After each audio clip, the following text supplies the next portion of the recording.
So in today's video, we're going to talk about the history maker Thomas Cole.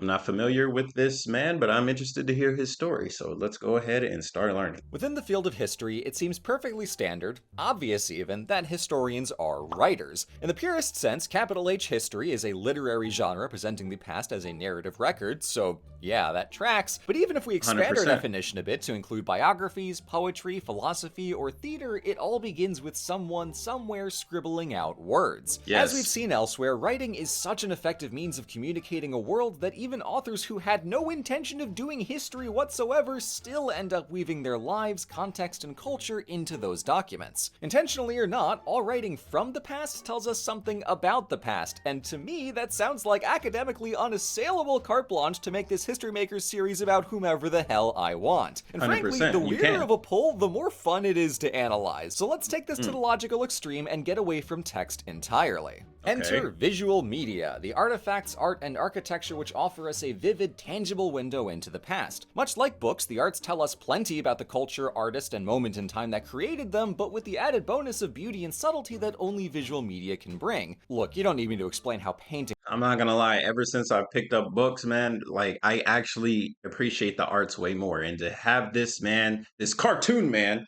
sit here and also break it down like, hey, every single art or text or anything that's been written down in human history pretty much can translate into the immediate point in history that it originated from.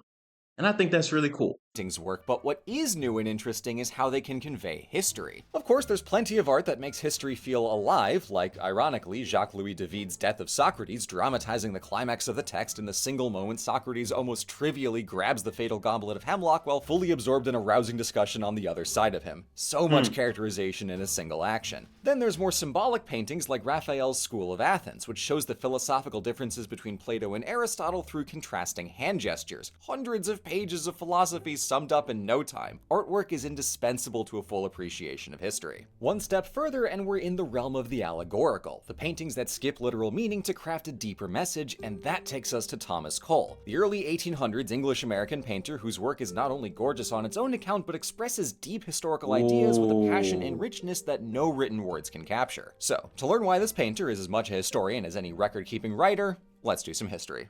When All Thomas Cole right. was born in 1801, no Let's one could have lock in. predicted his future status as landmark American painter, especially since he was born in England. Half a century earlier, they were part Huh. of the same empire, but after all that revolution business, the Americans were Yeah. very protective of the USA. distinction. When his family emigrated to that freshly independent United States of No America, taxation without representation. in 1818, little Tommy took an interest in art. He studied at the Pennsylvania Academy of the Fine Arts, but was still a relative amateur when he got his big break in 1825, as three of his paintings sitting in a bookshop window caught the eye of famed American artists Asher B. Durand and John Trumbull, who exclaimed that this youth has done it once, and without instruction, what I cannot do after 50 years' practice. And out of everybody on the continent, That's I'd big. venture Colonel Trumbull, the painter of the American Revolution, could clock the difference between beginner's luck and generation-defining talent. In very short order, Thomas had himself mentors, patrons, and an inaugural spot on the National Academy of Design. Good for Tommy. Just like so, that, what huh? did Cole actually paint?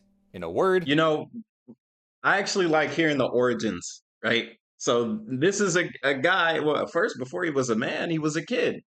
And he creates these works of art so well that other people in the same craft sit back and say, this is the guy that has it. And immediately he is swooned with all types of material things that he probably never even once dreamt would happen. It's amazing how the world works, man. Just always share your creativity and share your passion, and maybe something like this could happen with you as well. of design. Good for Tommy. So, what did Cole actually paint? In a word, landscapes. America was a new nation, transatlantic settlement was scarcely 200 years old, and the continent's most striking feature was its vast inland wilderness, in contrast to the densely urbanized, industrializing societies of Europe. Thomas wanted to capture the beauty of that distinctly American And I'm glad he landscape, so he did moved before it upstate was to the taken Catskills, over. where he could hike to his heart's content, sketching and documenting everything in sight to help guide his paintings. A standout example of both his method and his mastery is the Oxbow, a view from Mount Holyoke in Massachusetts. At a glance, it's a view of storm clouds, clear skies, dense forest, and beautiful beautiful fields in the valley below wrapping around the titular oxbow of the Connecticut River. All expertly painted, but ultimately a straightforward scene from nature. However, Cole couldn't miss the opportunity to comment on the subject matter through the subject matter. See, the composition is cleanly bisected. On the left are clouds and forest of the wild, and on the right is the clear sky and cultivated agriculture of human society. There's a story here of the pure wilderness receding as mankind lays its claim, metaphorically reflected in the clearing skies above. Society is still in harmony with the landscape as its boundaries are set by the river, still set by nature, but the question is how long that virtuous equilibrium will last. Tommy Boy snuck a little self-portrait doing some painting en plein air, but he's up in the mountain amid the trees. Mr. Cole made his priorities clear. That's a surprising depth to what's otherwise a pretty view of a river valley, and it's characteristic of Cole's quest for a higher style of landscape, what was later termed the Hudson River School of painting. But in his letters, Thomas himself did not consider the oxbow a fancy painting. That begs the question, if that's just a view, what does count as fancy? Well, after a few years abroad, Cole painted his answer. See, between 1829 and 32, Cole embarked on every artist's dream business trip, the Grand Tour.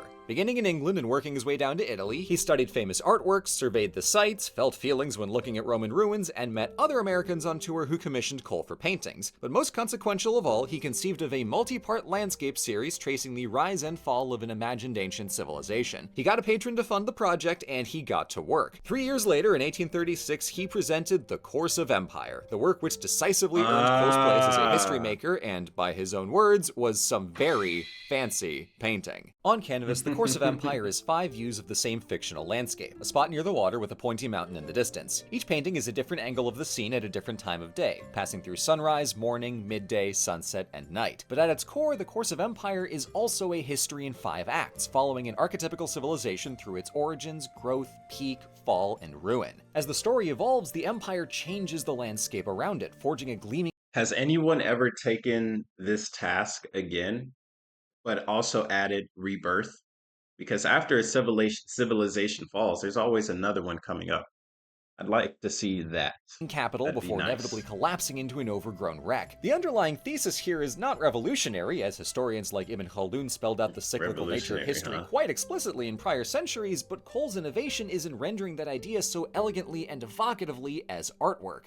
So, let's see what we can learn. Working our way through the ages, we start with a sunrise on the Savage State. The mountain is center of frame, catching the first light as the storm clouds recede. Humanity is just starting to claim a place in nature, with a circle of teepees around a fire and boats in the water. In the foreground, a hunter chases a deer, signifying we're a ways off from formal agriculture, but the society already has a character to it, with tools, crafts, and dance. Cole isn't making any one-to-one comparisons here, but drawing on Native American motifs was clearly a calculated choice for this first scene, and as we progress, we'll see how and why he pulls disparate cultural aesthetics together. They were the original. And the sky clears up, we find ourselves in the pastoral state. Our view of the mountain and the bay is clearer now because the foreground woods have given way to sheep fields, alongside a sliver of town near the shore and a Stonehenge-looking temple crowning the hill. Of course, those trees didn't just go upstate, humans cut them down. This foreground tree stump is evidence of the violence human progress inflicts on nature. But as this society evolves, it specializes. We see a boy doodling on a bridge, an old man sketching out geometry, wily youths enjoying song and dance, nondescript ritual activities up in the temple, and exactly one soldier peeking out behind a rock, another ominous sign of things to come. Nature is receding, and not just for noble intentions like agriculture and art. But in this moment, there's a calm, there's a balance, and there's a promise of future greatness. Untold generations later, the midday sun beams down on a glittering marble metropolis as a military triumph celebrates the consummation of empire. At the height of its glory, every surface of the landscape has bent to civilization's will, with grand temples and palaces dominating the frame, bridges spanning the central waterway, and colonnades sprawling all the way up to the mountaintop. Nature is no longer here, it's just the hidden layer underneath the empire's construction budget.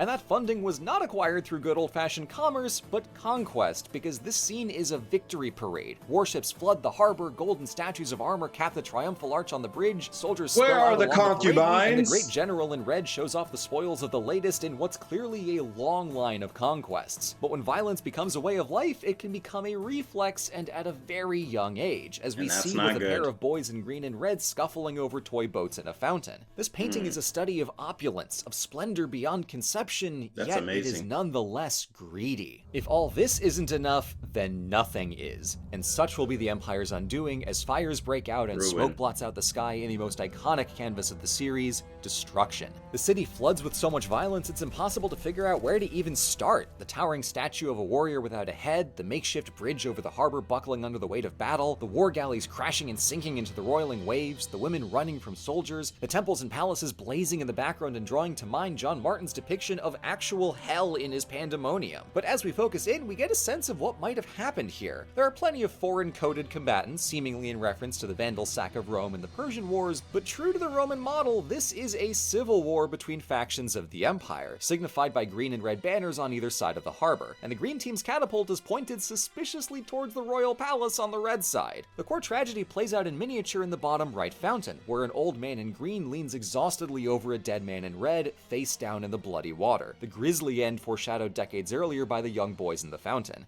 Damn, pour one out for Mario. Now, while Cole observed that the decline of nations is generally more rapid than their rise, the aftermath is the slowest of all, and so we arrive at the final scene in the series, desolation. The moon rises over a ruined Nature and is overgrown taking bay. back. The lighthouses are broken, the bridge is out, the palace and temples are gone, and a single column catches the last sliver of daylight. The grand architecture of the Empire receives what it had done to nature, becoming a canvas to be covered in green. The only clue that time isn't standing still is the wildlife that's finally returned to the scene. Birds, deer, lizards, even little ducks. Nature is humble, but its return is inevitable. And that giant rock once again 100%. becomes the dominant force in the landscape. As Cole describes the painting, the gorgeous pageant has passed, the roar of battle has ceased, the multitude has sunk in the dust, the Empire is extinct. Taken together, the course of Empire is the kind of art that Now hooks into rebirth. your brain and never lets go. We've heard many of these core ideas before, but when we can see centuries of history happening in front of us, it clicks in a way beyond words and becomes an innate understanding. That's why the destruction is a near universal shorthand for the fall of Rome. It's hauntingly beautiful. And even when looking back at the savage or pastoral state, you know it's coming. It's as inevitable as the passing of the sun through that metaphorical day. Cole explored similar cycles in later works like the 4-part Voyage of Life and 2-part Departure and Return, but those aren't the history paintings, and love I to gotta see stay on those. topic here. The course of Empire goes beyond mere history scenes to paint an entire study of historiography, using vivid allegory to achieve a higher style of landscape and then putting those paintings in conversation with each other. Cole saw art as a great and serious mission with the power to impress a sentiment and enforce a truth. When he painted the series in the 1830s, he was reacting against the militarist expansionism of the Andrew Jackson administration, against the destruction of native societies and their natural landscapes in the American West. This is a position that later painters in the Hudson River School didn't necessarily share, as their artwork became more heavily tinged with manifest destiny in later decades. Manifest Cole, for his destiny. part, had some justifiable worries about where that path might lead the Republic, and given the Civil War broke out 3 decades later, I can't say he was terribly off the mark. The course of not. Empire held a Humans pointed don't get warning along. for his fellow Americans, but the enduring strength of the paintings is their universality. The Empire evokes the classical world, but its underlying story has played That's out in just every history. era and every Yes. continent. That said, we risk 100%. falling into misleading generalizations when we use 5 paintings as an omniplot for all of human history, but the Of course course, of as Empire well, isn't but trying it's to there. be definitive. Rather, it's a meditation on the cycle. It's a lens. It takes what we've read in books and makes it real, gives it a sense of feeling and place. Cole reaches for the high concepts by painting an allegory from something as simple as a landscape. And that's the power of damn good artwork. Thomas Cole doesn't help you learn history, he makes you understand it. I just can't believe you had to kill Mario for it. Brutal. Thank you for watching. And you know what? What makes this awesome and more interesting as well is maybe there is a path of hope inside there. Maybe there is some type of way to not have this, the ruin, the desolation. Maybe that comes with technology. Maybe human greed can be satiated with abundance. But who knows? Because when people have power, they usually want more of it. So unless we can change how we are wired as humans, I don't know, maybe these 5 paintings are just the cycle of human life. But who's to say? I'm surely not. And this was a great video. Excuse me. Over Sarcastic Productions. Thank you guys for making this. And thank you, Karuto, in the Discord. Link in the description if you want to join the Discord and drop videos for me to check out.